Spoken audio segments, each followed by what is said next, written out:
berdoa. Haleluya. Amin. Shalom semuanya. Jadi siang hari ini saya bakal ditemani sama warrior, salah satu warrior kita, wanita perkasa, wanita luar biasa. Dia akan temani saya membagi kebenaran firman Tuhan saat ini, Woman of Revelation. Iya. Jadi saya kasih kata pembuka dulu. Sebelum saudara dengar sharingnya ini, saya mau kasih kata pembuka dulu.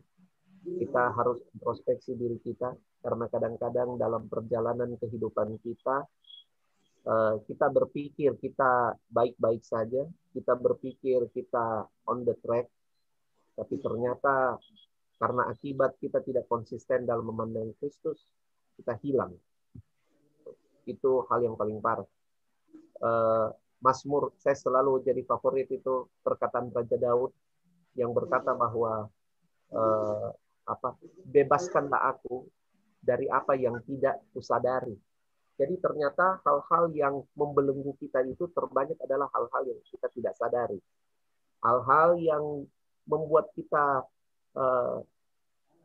terhilang itu justru terbanyak karena hal-hal yang kita tidak sadari. Kadang-kadang kita justru sedang berada di sepertinya orang melihat kita berada di tempat yang tepat, yang bagus, tapi ternyata kita sendiri tidak terhisap di dalam tempat yang bagus itu. Jadi mungkin kita perlu melihat di kedalaman hati kita dalam perjalanan kekristenan kita. Baik, saya silahkan Kesia. Oke, semangat. Sampaikan isi hati Tuhan, nak. Silahkan. Terima kasih, Chan. Shalom semua, selamat hari Minggu. Hari ini saya dikasih kesempatan sama Pak Chan untuk sharing kebenaran firman Tuhan. Hari ini saya mau sharing dari perumpamaan tentang anak yang hilang, diambil dari Lukas pasal 15 ayat yang 11 sampai 32. Sebelumnya saya boleh minta tolong sama Mama untuk bacakan ini perumpamaan. Lukas 15 ayat 11 sampai 32. Yesus berkata lagi, ada seorang mempunyai 2 anak laki-laki. Kata yang bungsu pada ayahnya, "Bapa, berikanlah padaku bagian harta kita yang menjadi hakku." Lalu ayahnya membagi-bagikan harta kekayaan itu di antara mereka. Beberapa hari kemudian anak bungsu itu menjual seluruh bagiannya itu lalu pergi ke negeri yang jauh. Di sana ia memboroskan harta miliknya itu dengan hidup berfoya-foya. Setelah dihabiskannya semuanya, timbullah bencana kelaparan di dalam negeri itu dan ia pun mulai melarat. Lalu ia pergi dan bekerja pada seorang majikan di negeri itu. Orang itu menyuruhnya ke ladang untuk menjaga babinya. Lalu ia ingin mengisi perutnya dengan ampas yang menjadi makanan babi itu, tetapi tidak seorang pun yang memberikannya kepadanya. Lalu ia menyadari keadaannya, katanya, "Betapa banyaknya orang upahan Bapakku yang berlimpah-limpah makanannya, tapi aku di sini mati kelaparan. Aku akan bangkit dan pergi kepada Bapakku dan berkata kepadanya, Bapa, aku telah berdosa terhadap surga dan terhadap Bapa. Aku tidak layak lagi disebut anak Bapa. Jadikanlah aku sebagai salah seorang upahan Bapa." Maka bangkitlah ia dan pergi kepada bapaknya. Ketika ia masih jauh, ayahnya telah melihatnya, lalu tergeraklah hatinya oleh belas kasihan. Ayahnya itu berlari mendapatkan dia, lalu merangkul dan mencium dia. Kata anak itu kepadanya, "Bapa, aku telah berdosa terhadap sorga dan terhadap Bapa. Aku tidak layak lagi disebut anak Bapa." Tetapi ayah itu berkata kepada hamba-hambanya, "Lekaslah bawa kemari jubah yang terbaik. Pakaikanlah itu padanya dan kenakanlah cincin pada jarinya dan sepatu pada kakinya. Dan ambillah anak lembu tambun itu, sembelihlah dia dan marilah kita makan dan bersukacita. Sebab anakku ini telah mati dan menjadi hidup kembali. Ia telah hilang dan didapat kembali. Maka mulailah mereka bersukaria. Tetapi anaknya yang sulung berada di ladang, dan ketika ia pulang dan dekat ke rumah, ia mendengar bunyi seruling dan nyanyian tari-tarian. Lalu ia memanggil salah seorang hamba dan bertanya kepadanya, "Apa arti semuanya itu?" Jawab hamba itu, "Adikmu telah kembali dan ayahmu telah menyembelih anak lembu tambun. Mereka akan karena ia mendapatnya kembali dengan sehat." Maka marah anak sulung itu, dan ia tidak mau masuk. Lalu ayahnya keluar dan berbicara dengan dia. Tetapi ia menjawab ayahnya, katanya, "Telah bertahun-tahun aku melayani Bapa dan belum pernah aku melanggar perintah Bapa. Tetapi padaku belum pernah Bapa memberikan seekor anak kambing untuk bersukacita dengan sahabat-sahabatku. Tetapi baru saja datang anak Bapa yang telah memboroskan harta kekayaan Bapa bersama-sama dengan pelacur-pelacur, maka Bapa menyembelih anak lembu tambun itu untuk dia." Kata ayahnya kepadanya, "Anakku, engkau selalu bersama-sama dengan aku, dan segala kepunyaanku adalah kepunyaanmu. Kita patut bersukacita dan bergembira karena adikmu telah mati dan telah hidup lagi. Ia telah hilang dan didapat kembali." Amin. Terima kasih. Jadi saya baca ini perumpamaan. Di sini dibilang perumpamaan tentang anak yang hilang. Mungkin setelah kita baca, kita mungkin anggap, oh, anak bungsu ini yang hilang karena dia pergi jauh dari rumah ke luar negeri begitu. Tapi hilang itu kita semua pasti tahu, hilang itu artinya kayak kita tidak tahu apa-apa soal keberadaannya itu orang, tentang apapun yang itu orang lakukan. Malah ciri hilang yang seperti itu malah lebih mengarah ke si anak sulung, karena walaupun dibilang dia tidak pergi ke luar negeri, tapi kita tidak tahu sama sekali tentang apa yang dia lakukan, apa yang dia bikin sehari-harinya. Kayak memang dia betul-betul terhilang dan kita tidak tahu apa-apa soal dia begitu. Sementara anak bungsu, walaupun dia bilang pergi ke luar negeri, kita tahu dia bikin apa, berfoya-foya lah, bekerja ke majikan, dan makan sampai mau makan makanan babi. Kita tahu semua tentang anak bungsu, tapi kita tidak tahu apa-apa sama sekali soal anak sulung. Kayak betul-betul seperti anak yang hilang itu anak sulung. Terus dibilang ini jadi saya tanya, kemana selama ini anak sulung? Kenapa baru di akhir baru dia muncul? Di ayat ke-25 dibilang, tetapi anaknya yang sulung berada di ladang. Ladang saya cari artinya itu dalam bahasa Yunani dia bilang agoros. Agoros artinya a particular branch of study or sphere of activity or interest. Dua hal yang menarik dari itu pengertiannya agoros. Yang pertama itu study. Jadi ini anak yang sulung, dia tempat hilangnya itu di belajar. Belajar itu kan bukan hal yang buruk toh, hal yang baik sebenarnya belajar. Tapi ternyata belajar tanpa pengenalan akan Tuhan bisa bikin kita terhilang begitu, bisa bikin kita tersesat. Kalau kita cuma mengejar pengetahuan saja begitu tanpa pengenalan akan Tuhan, terhilang kita. Bahkan setelah kita belajar mungkin kita pasti punya kepuasan sendiri. Kita bilang, saya sudah cukup hebat nih. Untuk apa lagi saya perlu Tuhan? Saya bisa aja dengan sendiri. Saya tahu nih banyak gitu. Pemikiran bahwa kita sudah tahu cukup banyak bisa buat kita terhilang karena kita sudah tidak andalkan lagi Tuhan gitu. Kita terhilang karena kita kayak mempertanyakan untuk apa Tuhan, kayak menyaksikan Tuhan begitu, karena bilang, untuk apa Tuhan, sementara saya sendiri sudah tahu banyak hal, untuk apa saya lagi pergi sama Tuhan gitu. Padahal kita semua tahu kalau Tuhan itu sumber, tanpa Tuhan, tanpa pengetahuan, tanpa hikmat yang dari Tuhan, sama sia-sia begitu. Jadi itu nih bahayanya kalau kita cuma mau mengejar pengetahuan di dunia ini tanpa ada pengenalan akan Tuhan. Yang kedua ini dia bilang a particular branch of study or sphere of activity or interest. Sphere itu artinya dunia. Dunia, sphere of interest and of activity or interest. Berarti dunia yang berisikan aktivitas dan ketertarikannya kita. Apa yang menjadi kegiatannya kita sehari-hari, aktivitasnya kita, yang mengisi kesehariannya kita dengan kesibukannya kita, itu yang buat kita terhilang begitu.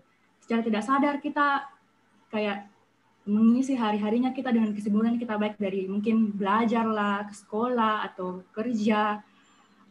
Tidak langsung pasti kayak kita bikin alasan-alasan supaya tidak bersekutu lagi sama Tuhan, karena kita lebih pentingkan kita punya kesibukan.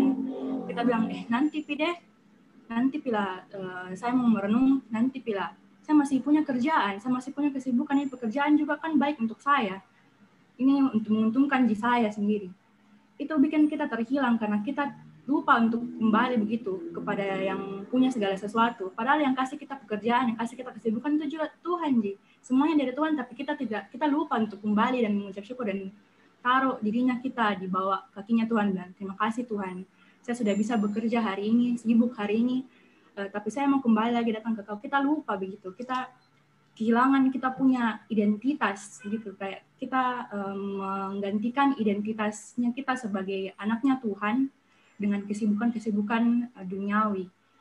Yang kedua juga dibilang interest. Apa yang menjadi ketertarikannya kita dalam hidup, kayak misalkan kita mau berhasil dalam ini nih, kita melakukan segala cara yang sudah bukan lagi nih dijalaninya Tuhan gitu. Padahal kalau memang itu ditujukan untuk kita, Tuhan pasti punya caranya sendiri untuk jadikan kita di tempat yang kita mau. Tapi kalau memang bukan jalannya Tuhan yang untuk kita, jangan kita paksakan kayak itu nih, karena sebagai akibat dari merasa tahu banyak, kita mungkin bilang, saya tahu yang mana terbaik untuk diriku. Saya bisa begini. Saya tahu kalau saya punya kemampuan di sini. Saya harus bisa untuk sampai situ. Padahal kita melupakan apa yang sebenarnya purpose-nya Tuhan untuk hidupnya kita, bukan di situ. Cuma kita mengejar apa yang kita anggap ini nih yang saya suka, yang saya mau kejar. Kalau saya tidak bikin ini, tidak berhasil Kak di dalam hidup. Biasanya kita begitu, Kak. Jadi kita terhilang karena kita mengerjakan apa yang menjadi ketertarikannya kita dan hanya kesibukannya kita. Padahal harusnya kita mengerjakan itu apa yang menjadi kehendak Tuhan. Yesus sendiri bilang di Yohanes itu pernah ada, apa yang menjadi makananku sehari-hari adalah menyelesaikan pekerjaan Bapa dan melakukan kehendak Bapa. Tapi sepertinya bagi kita, makanannya kita sehari-hari itu sudah untuk melakukan apa kehendak dunia begitu untuk kita, bukan lagi kehendaknya Bapa. Begitu nih dengan apa yang kita masukkan setiap hari dalam dirinya kita, melakukan pekerjaan dunia sebagai makanannya kita sehari-hari, secara tidak sadar itu mengubah nih identitas jati dirinya kita sebagai anaknya Bapa begitu. Kita terhilang di dalam dunia ini. Terus dibilang di ini perumpamaan dibilang, maka marahlah anak sulung itu dan ia tidak mau masuk. Lalu ayahnya keluar dan berbicara dengan dia. Tetapi ia menjawab ayahnya, katanya, telah bertahun-tahun aku melayani Bapa dan belum pernah aku melanggar perintah Bapa. Tetapi kepadaku belum pernah Bapa memberikan seekor anak kambing untuk bersukacita dengan sahabat-sahabatku. Betapa mirisnya tuh kalau kita melakukan apa yang kita rasa sebagai apa perintah-perintahnya Tuhan, melakukan segala sesuatu yang baik dengan apalah segala sesuatu, melakukan pelayanan, tapi orientasinya kita itu upah begitu, bukan upah surgawi tapi upah yang duniawi, yang untuk mendapatkan pengakuan gitu. Sama seperti kisahnya ini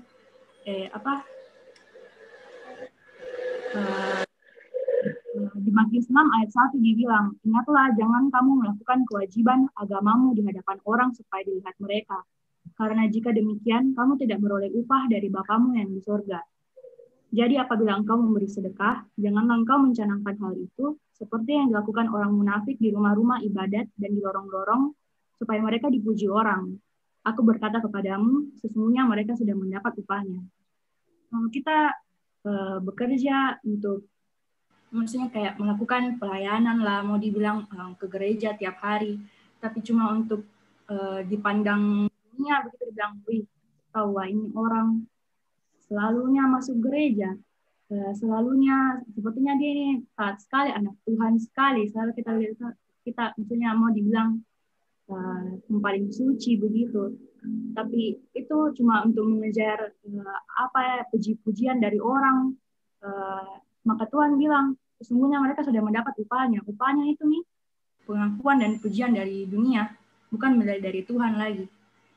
Karena seperti itu kisah nabi-nabi palsu yang bilang ke Tuhan, kami sudah menyembuhkanlah demi namamu, kami sudah mengusir setan lah demi namamu. Tapi Tuhan sendiri bilang, saya tidak kenal kalian siapa begitu.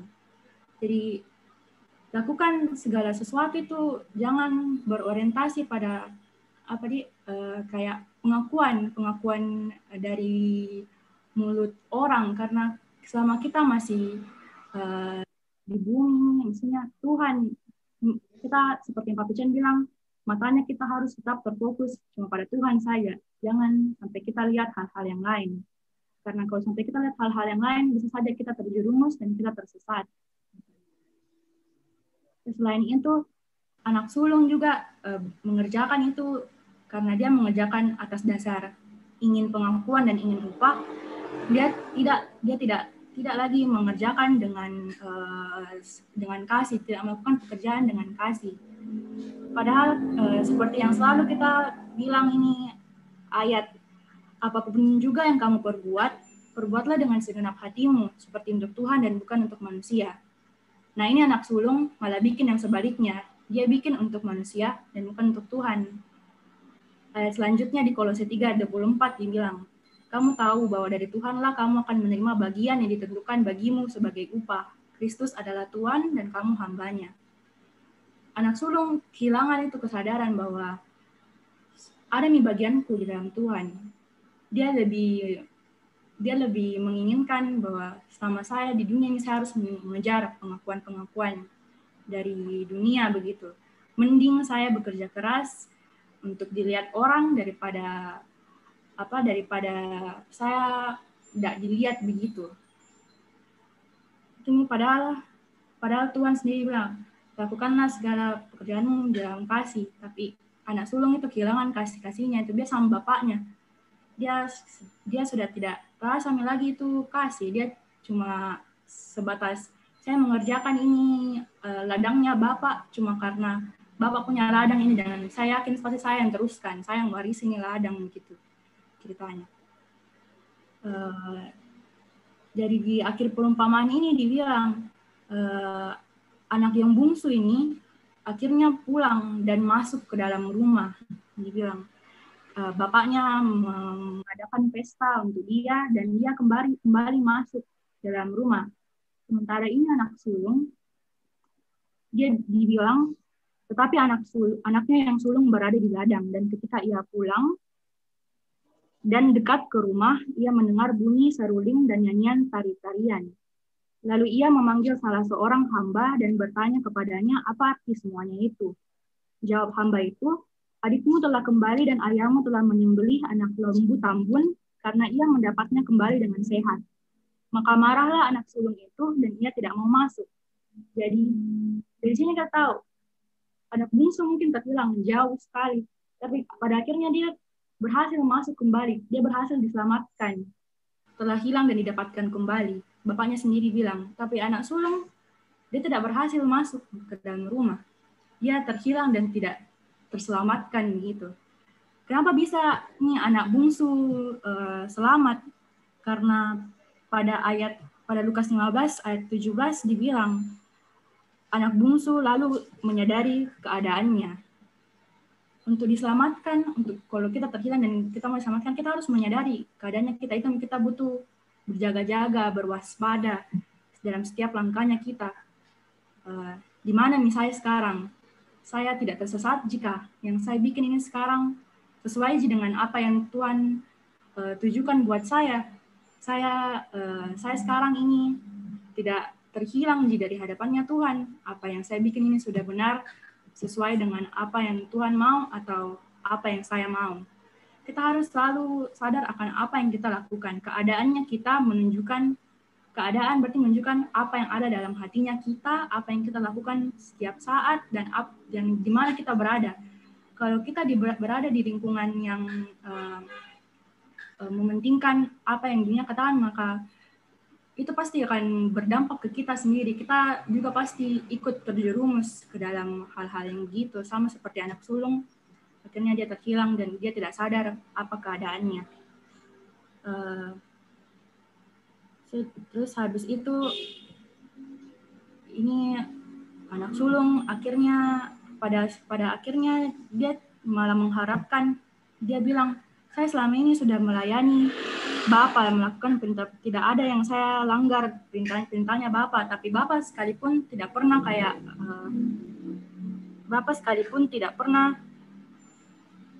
memberikan seekor anak kambing untuk bersukacita dengan sahabat-sahabatku. Dia menilai dia punya kerja keras dan dia punya diri hanya seharga seekor kambing dan pesta untuk sahabat-sahabatnya. Padahal bagi bapaknya, kau lebih dari semua itu. Yang saya punya itu punyamu juga, itu katanya bapaknya. Tapi anak sulungnya nih tidak sadar. Anak sulungnya malah cemburu pada hal-hal yang tidak sama seperti saya pribadi.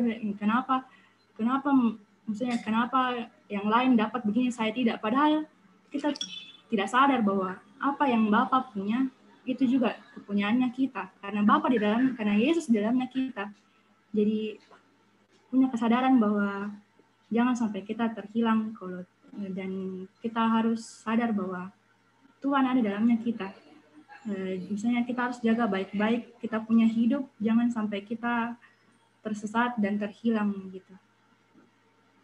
Untuk kita tidak tersesat dan tidak terhilang, kita harus memang punya pengenalan akan Tuhan yang dalam, dan kita punya, seperti Pak Pucen bilang, fokus. Makanya kita harus fokus hanya ke Tuhan saja, jangan ke tempat lain. Kita berlomba-lomba untuk sampai pada itu keselamatan yang sudah ada memang untuk kita, tapi untuk mencapai itu keselamatan jangan sampai kita tersesat karena kita melihat hal yang lain. Tetap fokus ke Tuhan dan sampai pada garis finishnya kita keselamatan yang sudah Tuhan kasih. Itu Ji sharing dari saya. Sekian. Yes, ya Cece. Thank you. Siap. Kasih Cece. Sahabatku. Oke, siap. Tuhan berkati. Thank you. Okay. Masuk nih sahabat cantik ini, Fit. Ya. Makasih Cece. Sahabatku tuh. Oke. Kenapa kasih mati kamera? Oke, saya cuma mau tambah sedikit saja ini dari, sebenarnya sharingnya Kesia ini sudah bagus sekali.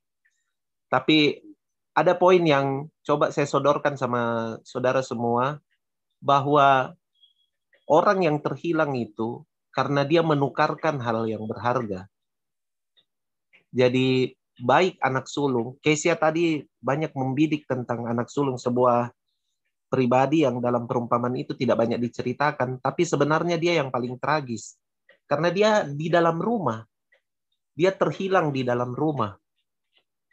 Sebenarnya perumpamaan ini menyindir orang Israel yang terbagi dalam dua golongan.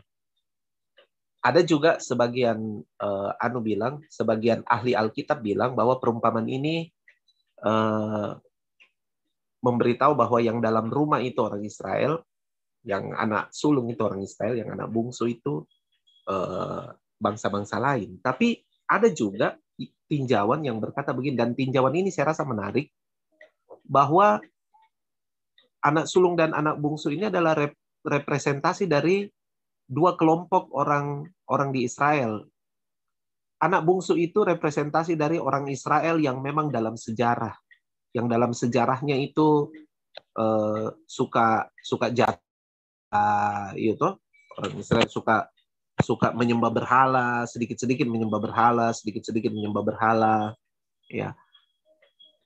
Nah, itu direpresentasikan pada anak bungsu. Nah, yang anak sulung ini, mereka itu yang ahli-ahli Taurat, ahli-ahli agama, orang yang sekolah Torahnya itu dari kecil memang melewati melewati tahapan-tahapan Bet Shemesh sampai bar mitzvah. Wah, itu orang-orang yang luar biasa. Tapi mereka terhilang dalam rumah. Terhilang dalam rumah. Hari-harinya mereka dalam rumah ibadah, tapi mereka justru terhilang di dalam rumah ibadah itu. Karena mereka cuma ada di rumah ibadah, tapi mereka tidak ketemu Tuhan. Begitu. Nah, itu salah satu tinjauan tentang perumpamaan ini. Tapi anyway, yang saya mau sodorkan sama saudara adalah bahwa terhilang dimanapun mereka, baik anak bungsu maupun anak sulung, mereka ini menukar. Mereka menukar. Anak bungsu itu menukar bagian yang dia diberikan, bagian warisan yang dia diberikan oleh ayahnya. Dia tukar itu untuk kemudian dia pergi bersenang-senang. Coba perhatikan baik-baik. Kita ini bukan tidak diberkati Tuhan. Kita ini bukan tidak menerima berkat Tuhan. Bahkan Alkitab berkata berkat Tuhan buat kita itu sudah ada. Yesaya 43 bilang bahwa sesuatu yang baru itu sudah tumbuh dalam kita. Sudah ada. Sudah ada. Kita ini bukan kurang diberkati Tuhan. Diberkati. Diberkati dan bukan cuma sekedar diberkati cukup, tapi diberkati dengan berlimpah-limpah. Diberkati dengan berkelimpahan.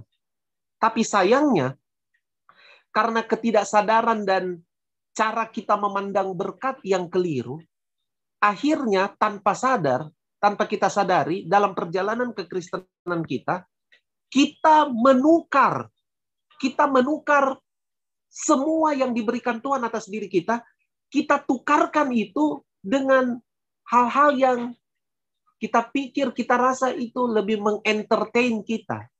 Kita tukar semua. Coba saudara pikir, bahkan selera orang saja dalam bergereja sekarang ini telah ditukar.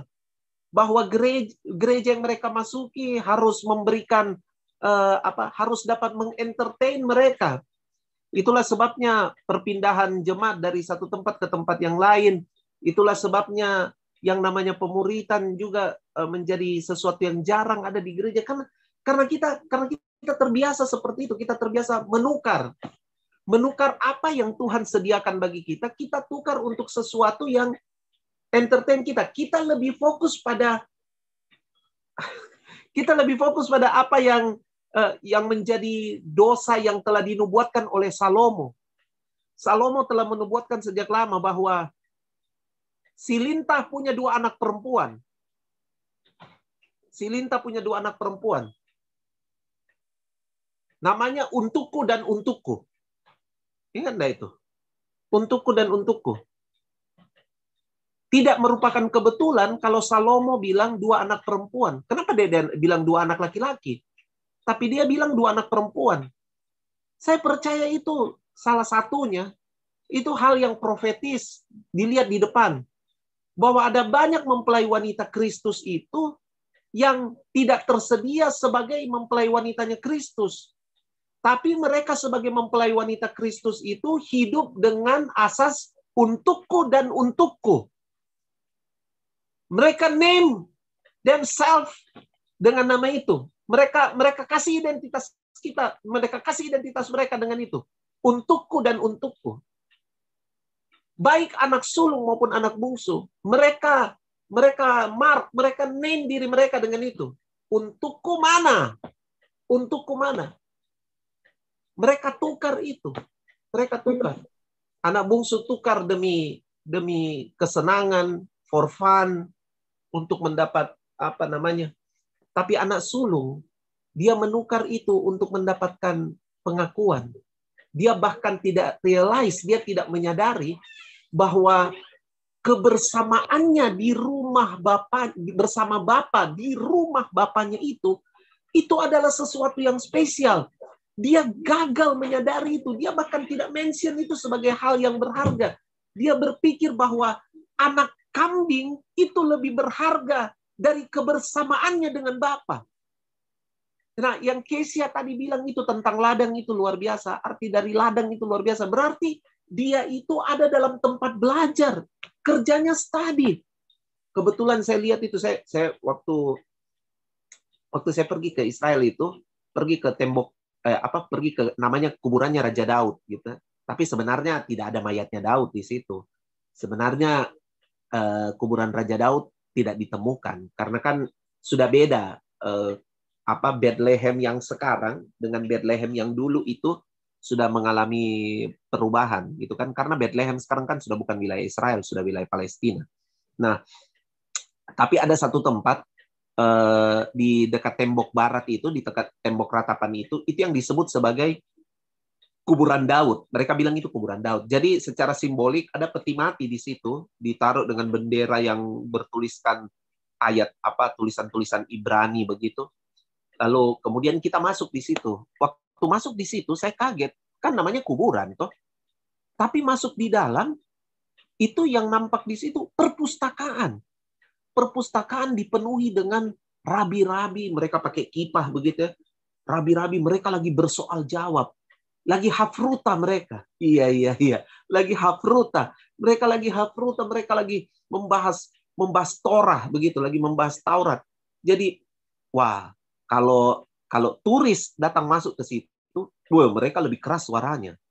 Mereka lebih istilahnya ya mungkin begitu ya, untuk menarik perhatian turis kali. Jadi waktu kita masuk di situ, yang tadinya ngobrolnya itu volumenya cuma bagaimana begitu, enggak seberapa keras. Tiba-tiba waktu kita masuk, volumenya volumenya meninggi gitu. Wah, jadi kayak seru sekali gitu mereka berhafruta itu soal Torah. Mereka belajar. Tapi sampai hari ini dalam pembelajaran mereka tetap menolak bahwa Yesus itu adalah Tuhan. Iya. Dia terhilang di dalam rumah. Mereka study, mereka belajar Alkitab. Jadi, saudara, jangan sampai kita cuma berpengetahuan, tetapi kita kehilangan esensi dari pengetahuan itu, yaitu buah pohon kehidupan. Wow, buah pohon kehidupan. Buah pohon kehidupan. Jangan sampai kita tukarkan itu. Jangan sampai kita tukarkan. Saudara, mari kita renungkan kemungkinan atau apa saja yang kita berpotensi tukarkan itu dengan apa yang telah Tuhan sediakan bagi kita. Dalam kasus saya mungkin, saya pelayan Tuhan. Saya bisa menukarkan apa yang Tuhan percayakan bagi saya itu. Saya tukarkan mungkin dengan kesempatan melayani di banyak tempat. Saya mungkin tukarkan itu dengan pencapaian-pencapaian di mana jam berkhotbah mungkin makin tambah. Saya mungkin menukarkan itu dengan kesempatan itu dalam sisi saya mungkin.